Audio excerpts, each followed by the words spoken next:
दोस्तों, दुनिया में बहुत सी ऐसी रहस्यमय चीजें और घटनाएं हैं जो आज तक एक मिस्ट्री ही बनी हुई हैं। जैसे कि श्राउड ऑफ ट्यूरिन पे आखिर जीसस क्राइस्ट की डेड बॉडी के निशान कैसे आए, और क्या तूतनखामून का खंजर अंतरिक्ष से आया था? क्यों उसने वैज्ञानिकों को 100 साल तक ये मानने में मजबूर कर दिया कि ये खंजर इस दुनिया का है ही नहीं? सॉडर फैमिली के बच्चे आखिर रहस्यमय तरीके से कैसे गायब हो गए? क्या पॉलक सिस्टर्स का सच में पुनर्जन्म हुआ था? आखिर ज़ोडिएक किलर कौन था और क्यों इस कोड को आज तक कोई भी डिकोड नहीं कर पाया है? ऐसी ही कुछ मिस्ट्रीज आज हम जानने और उन्हें समझने की कोशिश करेंगे। तो आइए जानते हैं। नंबर 6, क्या पॉलक सिस्टर्स पुनर्जन्म को सच साबित करती हैं? क्या आपको लगता है कि कोई मरने के बाद दोबारा जन्म ले सकता है? अगर आप डाउट में हैं, तो आज हम आपको ऐसी बहनों की कहानी बताने जा रहे हैं जो इस बात को सच साबित करने की पॉसिबिलिटीज बढ़ा देगी कि पुनर्जन्म होता है। दोस्तों, मई 1957 में चर्च जाते वक्त एक कार एक्सीडेंट में 3 बच्चों की मौत हो जाती है, जिसमें से एक 9 साल का लड़का था। 6 और 11 साल की 2 सगी बहनें। अपने बच्चों की मौत से पॉलक फैमिली पूरी तरह टूट जाती है। लेकिन इस घटना के 3 साल बाद पॉलक फैमिली में ही 2 जुड़वा लड़कियों का जन्म हुआ। पॉलक फैमिली अपने बच्चों को एक्सीडेंट में खोने के बाद इन लड़कियों के जन्म से बहुत खुश थी। लेकिन जब ये लड़कियां 4 साल की हुई तो वो अपनी 4-5 साल पुरानी बातें याद करने लगी, जो पॉलक फैमिली की उन 2 मरी हुई बेटियों को पता थी।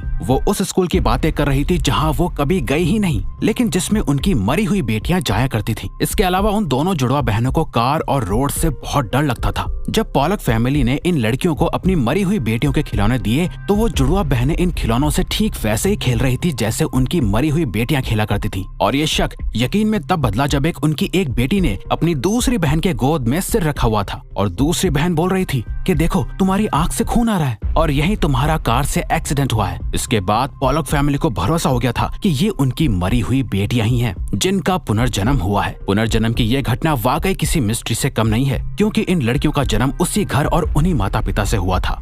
Number 5, the shroud of Turin. दोस्तों, श्राउड ऑफ ट्यूरिन एक 14 फुट लंबा लिनन का कपड़ा है, लेकिन इस कपड़े में कुछ खास है जो आज भी एक मिस्ट्री बना हुआ है। दरअसल इस 14 फुट लंबे कपड़े पर एक आदमी का प्रिंट बना हुआ है, जिसके बारे में कहा जाता है कि ये प्रिंट जीसस क्राइस्ट यानी यीशु मसीह का है, क्योंकि इस कपड़े पर बने हुए प्रिंट पर ठीक वैसे ही बॉडी और घाव के निशान हैं जैसे यीशु मसीह की डेथ से पहले उनके शरीर पर लगे हुए थे। ये कहा जाता है कि जब यीशु मसीह की डेथ हुई थी तो उन्हें इसी कपड़े में लगाया गया था, तभी से ये निशान इस कपड़े पर मौजूद हैं। इस कपड़े को पहली बार 1354 में एक मशहूर योद्धा जोफ्रॉय दी चार्नी के पास देखा गया था, जिसके बाद इस कपड़े को 1578 में ट्यूरिन के कैथेड्रल चर्च में रखा गया था और तभी से इसे श्राउड ऑफ ट्यूरिन कहते हैं। वैसे इस कपड़े को लेकर बहुत सी कहानियां हैं, जिसमें से एक ये है कि जब रोमन्स ने जीसस को क्रूसीफाई किया था, तब जीसस की डेथ के बाद उन्हें पूरे रीति रिवाजों के साथ एक लिनन के कपड़े में लपेटकर दफना दिया गया था। लेकिन इस घटना की सबसे हैरानी की बात ये थी कि जीसस को दफनाने के 3 दिन बाद जब मकबरे का निरीक्षण किया गया तो उनकी बॉडी वहाँ नहीं थी। वहाँ पर वो सिर्फ लिनन का कपड़ा मौजूद था जिसमें जीसस को लपेटा गया था। इसीलिए ऐसा माना जाता है कि यह श्राउड ऑफ ट्यूरिन वही लिनन का कपड़ा है जिसमें जीसस को लपेटा गया था। अब तक इस कपड़े की बहुत सी रिसर्च की जा चुकी है। रिसर्च में पता चला कि इस कपड़े पर कुछ लैटिन और ग्रीक भाषा के वर्ड्स लिखे हुए थे, जिससे ये पक्का हो गया था कि यह कपड़ा 2000 साल पुराना है। लेकिन जब इस कपड़े की कार्बन डेटिंग चेक की गई तो पता चला कि यह कपड़ा 1200 या 1300 ईस्वी का है, जिससे इस कपड़े का जीसस से कोई भी रिलेशन नहीं बन पा रहा था और तभी से ये श्राउड ऑफ ट्यूरिन एक मिस्ट्री बना हुआ है। नंबर 4, आखिर सॉडर चिल्ड्रन कहाँ हैं?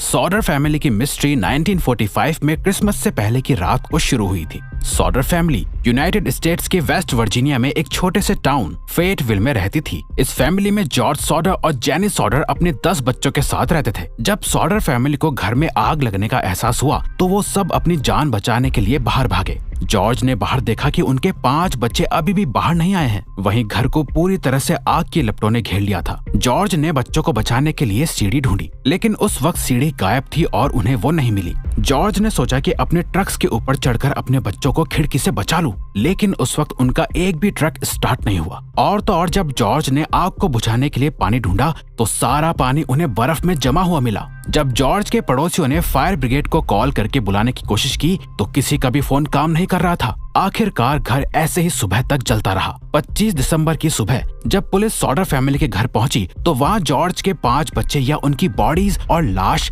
नहीं थी। पुलिस ने अपनी इन्वेस्टिगेशन में पाया कि उस एरिया की सभी टेलीफोन लाइंस कटी हुई थी। जेनी यानी बच्चों की मां से पूछताछ करने पर पता चला कि रात को आग लगने से ठीक 1 घंटे पहले किसी ने उनके घर पर फोन किया था, लेकिन जेनी ने उस वक्त उन सब चीजों पर ध्यान नहीं दिया था। और इन्वेस्टिगेशन होने पर पता चला कि एक अनजान आदमी को बहुत दिनों से जॉर्ज के घर के बाहर देखा जा रहा था, लेकिन उस आदमी और सॉडर फैमिली के बच्चों का आज तक कुछ पता नहीं चला है। सॉडर फैमिली ने अपने बच्चों को ढूंढने के लिए हर कोशिश की, लेकिन वो हमेशा नाकामयाब ही हुए। पता नहीं आखिर वो बच्चे कहाँ गायब हो गए थे, और क्या उस अनजान आदमी का इससे कुछ लेना देना भी था या वो सिर्फ एक कोइंसिडेंस था? ये आज भी एक मिस्ट्री है। नंबर 3, तूतनखामुन का खंजर। फेरोन्स एंशिएंट इजिप्ट के राजाओं को कहा जाता था और तूतनखामुन फेरोन्स डायनेस्टी का आखिरी राजा था, जिसे किंग तूत के नाम से भी जाना जाता है। तूतनखामुन की मम्मी पहली बार 1922 में इजिप्ट से डिस्कवर हुई थी। तूतनखामुन की मम्मी असल में 3 ताबूतों के अंदर दफन थी, और जब तूतनखामुन की मम्मी को खोला गया था तब उसकी मम्मी ने गले में एक ताबीज पहना हुआ था और उनकी पूरी मम्मी सोने से बने हुए गहनों से ढकी हुई थी। साथ ही उसकी मम्मी के साथ 2 खंजर भी मिले थे, जिसे पहली बार देखने में लगा कि इनमें से एक खंजर लोहे का था और दूसरा खंजर सोने का था। लेकिन कहानी बिल्कुल अलग थी, क्योंकि पिछली हुई कुछ रिसर्चेस और खंजरों की इमेजेस से पता चला कि ये खंजर असल में लोहे का नहीं, बल्कि इसमें किसी मीटियोराइट के मटेरियल का इस्तेमाल किया गया होगा। एक स्टडी के मुताबिक जिस तरह का निकल इन खंजरों को बनाने में इस्तेमाल किया गया है, वो निकल अर्थ पर ओरिजिनेट यानी उत्पन्न ही नहीं होता है। ऐसा माना जाता है कि ये खंजर तूतनखामुन को दूसरी दुनिया के लोगों ने तोहफे में दिया होगा। यही वजह है कि आज तक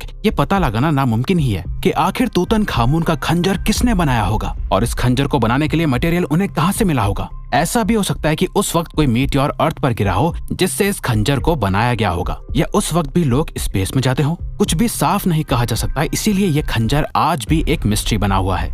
number 2, the zodiac killer. Zodiac killer की मिस्ट्री असल में 20 दिसंबर 1968 में शुरू हुई थी। 20 दिसंबर 1968 से लेकर 11 अक्टूबर 1969 तक सैन फ्रांसिस्को एरिया में लगभग 5 लोगों का मर्डर हुआ था। दिलचस्प बात यह है कि इन सभी मर्डर्स को एक तरह से किया था। सबसे पहला मर्डर 2 टीनेजर्स का हुआ था, जिन्हें उनकी कार के अंदर गोली मार दी गई थी। दूसरा मर्डर 4 जुलाई 1969 को डार्लिन फेरिन और माइक मचेव का हुआ था, लेकिन माइक इस अटैक से बच गए थे। जिसके बाद एक आदमी ने पुलिस को कॉल करके दोनों मर्डर्स की रिस्पॉन्सिबिलिटी ली। जिसके बाद 1 अगस्त को किलर ने अलग अलग न्यूज़पेपर्स को लेटर भेजकर मर्डर्स की रिस्पॉन्सिबिलिटी ली और इस खबर को पेपर में छापने की डिमांड की, और इस लेटर में ही किलर ने अपना नाम ज़ोडिएक बताया था। लेकिन पुलिस की इन्वेस्टिगेशन में पता चला कि ये लेटर एक झूठ था। जिसके बाद 27 सितंबर को एक और मर्डर हुआ, और इसके बाद 11 अक्टूबर को एक कैब ड्राइवर का मर्डर हुआ, जिसको 3 बच्चों ने अपनी आंखों से देख लिया था। लेकिन उस वक्त किलर का चेहरा ढका हुआ था और केस आज भी एक मिस्ट्री है।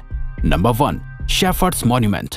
इंग्लैंड में एक स्मारक है जिसे शेफर्ड्स मॉन्यूमेंट कहते हैं। इसे 1763 के आसपास बनाया गया था। इस मॉन्यूमेंट पर निकोलस पुसान की पेंटिंग बनी हुई है, जिसे द आर्केडियन शेफर्ड्स कहते हैं। इस मॉन्यूमेंट के नीचे 10 अक्षर का एक कोड लिखा हुआ है, जिसे आज तक कोई भी डिकोड नहीं कर पाया है। इवन मशहूर बायोलॉजिस्ट चार्ल्स डार्विन ने भी इस कोड को डिकोड करने की कोशिश की थी, लेकिन वो भी इसे डिकोड नहीं कर पाए। बहुत से थ्योरिस्ट का मानना है कि अगर इस कोड को समझ लिया गया तो ये हमें द होली ग्रेल तक ले जा सकता है। खैर 2 सेंचुरीज बीतने के बाद भी इस कोड को कोई डिकोड नहीं कर पाया है। इसे दुनिया का सबसे मुश्किल कोड और मिस्ट्री माना जाता है। तो दोस्तों, ये थी कुछ अनसॉल्व्ड मिस्ट्रीज। अब अगर आपको ये वीडियो अच्छी लगी और आप आगे भी